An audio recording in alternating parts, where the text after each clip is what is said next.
గుణవతి అయిన భార్య దొరుకుట అరుదు. అంటే అర్థం ఎక్సలెంట్ ఉమెన్గా, ఎక్సలెంట్ వైఫ్గా ఉండేది బహు కొద్ది మందే.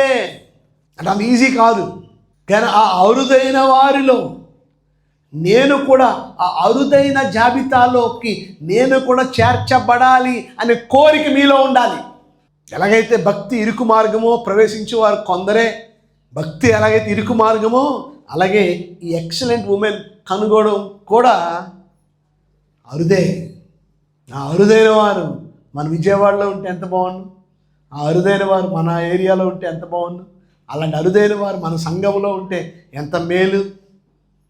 ఉన్నారా అలాంటి అరుదైన వారు? ఇక్కడ ఎంతమంది ఉన్నారు అలాంటి అరుదైన వారు?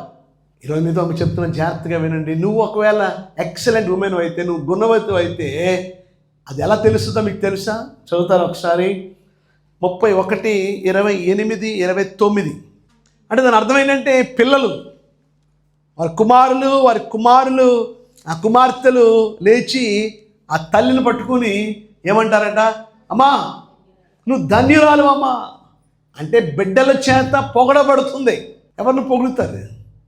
నువ్వు ఎక్సలెంట్ ఉమెన్ అయితేనే, తల్లిని కాదు. అందరూ తల్లులను పొగుడుతున్నారా? బిడ్డల చేత తల్లి పొగడబడాలంటే, బిడ్డల చేత తల్లి పొగడబడాలి అంటే నువ్వు గుణవతి అయిన తల్లిగాను ఉండాలి, గుణవతి అయిన స్త్రీగాను ఉండాలి. అప్పుడే నువ్వు పొగడబడతావు. చాలామంది పిల్లలు తల్లిని తిడుతున్నారు, కొడుతున్నారు, హింసిస్తున్నారు. ఒకడు జైల్లో ఉన్నాడు. వాదోపవాదాలు అయిన తర్వాత అతనికి శిక్ష విధించారు. ఏంటో శిక్ష అంటే, ఇతడు చేసిన నేరాలకి, ఇతడు చేసిన ఘోరాలకి, ఇతడు చేసిన మానభంగాలకి, ఇతడు చేసిన హత్యలకు ఇతనికి ఉరి తీయబడాలి. సో ఉరి అమలు చేశారు.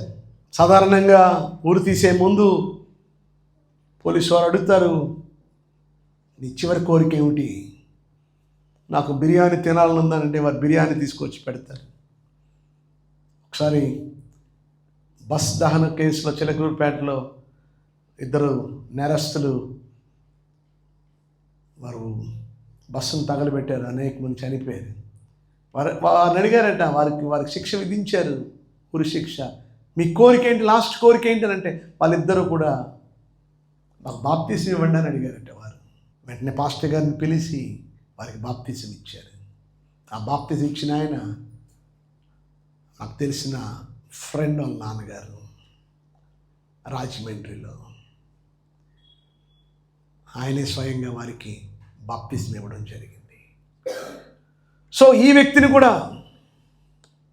నీ కోరిక ఏంటి, నీకేం కావాలో చెప్పు.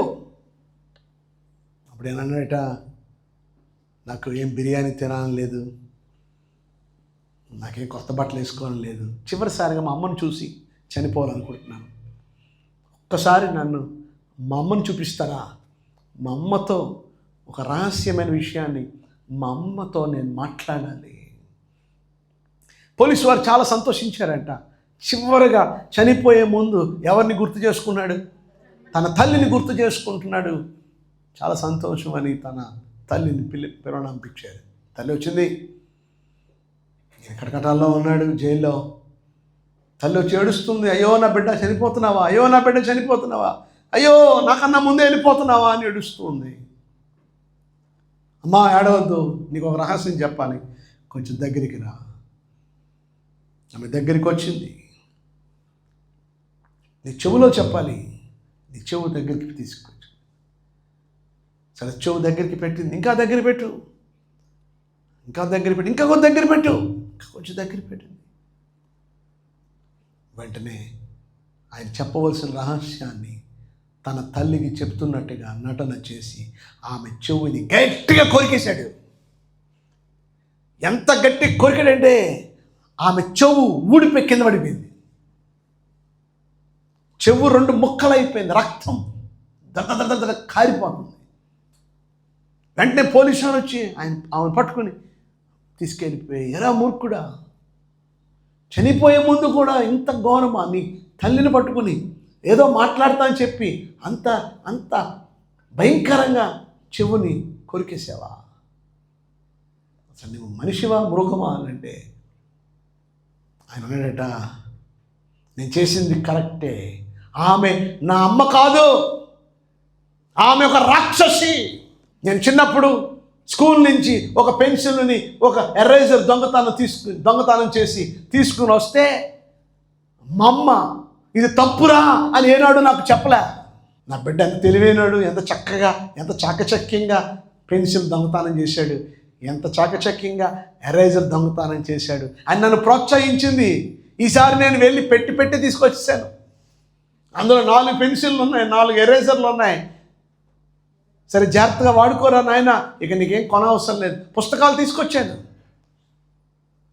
అలా మెల్లమెల్లగా నాకు దొంగతనాలు అలవాటయ్యాయి. ఆనాడే ఇది తప్పు, ఇది కరెక్ట్ కాదు అని ఒకవేళ నా తల్లి చెప్పుంటే నేను ఈ స్థితిలో ఉండేవాడిని కాదు. ఈ దినాన అనేక మంది పిల్లలు తాగి తందనాలు ఆడుతుంటే తల్లి చూస్తూ ఆనందిస్తుంది, కానీ ఇది తప్పురా, యవ్వన వయసులో నీ జీవితాన్ని నాశనం చేసుకుంటున్నారా, ఇది తగదరా. ఏమిటిరా నువ్వు చేసే పని? ఏమిటి దొంగతనాలు? ఏమిటి మానభంగాలు? ఏమిటి ఈ త్రాగుళ్ళు? ఏమిటి ఈ చెత్త పనులు? ఆదివారం ప్రభు దినం అయితే చర్చికి రాకుండా రోడ్ల మీద తిరుగుతున్నావేంట్రా? ఒక తల్లిగా నువ్వే రావు చర్చికి కరెక్ట్గా, ఇక నీ బిడ్డలు ఏమొస్తారు? మా అమ్మ ఏనాడు కూడా ఒక ఆదివారం, అమ్మ పరీక్షలమ్మా, చదువుకోవాలమ్మా, నాకేమీ రాదు, అక్షరం ఒక రాదు, ఎగ్జామ్ ఉందమ్మా, ఈ ఒక్క వారానికి మానేస్తా, పరీక్ష పోతే పోనేరా, ముందు చర్చికి వెళ్ళు, బాప్తిసం తీసుకో, బలలో పాలు పొందు, ఆ దేవుని ఆరాధించు, వాక్యాన్ని విను, రాసుకో, మధ్యాహ్నం నుంచి ఇంటికి వెళ్ళి చదువుకుంది కానిలే, నువ్వు పెద్ద ఏమీ చేయవలసిన అవసరం లేదులే, దేవుడే తగిన జ్ఞానం ఇస్తాడు. నేను రక్షించబడిన నాటి నుండి ఏ వయసులో రక్షించబడ్డానో మీకు తెలుసా? 14-15 ఏజ్లో. కొంతమంది మా బాప్తిసం తీసుకుంటే మా అబ్బాయి ఇంకా చిన్న వయసు అండి, ఇంకా ఏం తెలీదండి. ఏం తెలీదు అంటే వేలెత్తే ఏం చేయాలి చెప్పండి? కొరకడం కూడా రాదు. అది ప్రపంచం అంతా తెలుసు, లోకం అంతా తెలుసు, కానీ ఇంకా వయసు రాలేదండి, ఇంకా చిన్నపిల్లడు అండి. నువ్వు ఎప్పుడు ఇతరులు చెప్పగలవు? దేవుడి మాటలు వింటే నీలో ఒక రకమైన మార్పు నీలో వస్తుంది, నీలో ఒక రకమైన ఎగ్జైట్మెంట్ వస్తుంది, నేను ఇలా ఉండాలని ఒక మంచి నిర్ణయం ఉంటుంది. అప్పుడు నువ్వు బిడ్డలకు చెప్పగలవు.